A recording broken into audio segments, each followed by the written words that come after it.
Mimi ni artiste coiffeur wa Bukavu. Na aussi mimi nafaa fierté ya Bukavu sai. Bukavu na Goma. Mimi ndio coiffeur wa ngufu.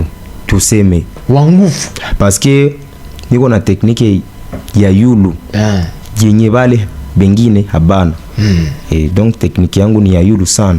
Bukavu na Goma wenjo wa ngufu sai. Ndio, Bukavu na Goma vraiment inafanya fierté ya Kivu tuseme en général. Non, nini na prouver kama sai wenjo coiffeur wa ngufu Bukavu na Goma?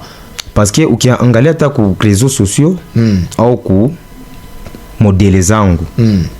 Parce que mie niko mu modernisation.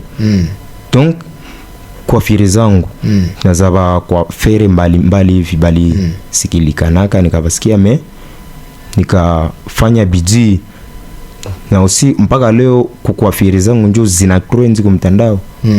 Mpaka sai zako ndio zinafanya fierté. Ndio fanya nabo kazi ya bien na sai bakinga nafanya kazi ya bien. Est-ce que hakuna appréciation côté siko nako wala kama hakuna mboye mwenye unajua ka samini na mfeliciter kwa hiyo occasion? Ndio big up sana kwa Babu MZD.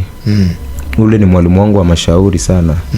Donc akinishauria ça veut dire que aliona kosa hapa akanirapele akaniambia Kidunyo jikaze pale ufe hivi.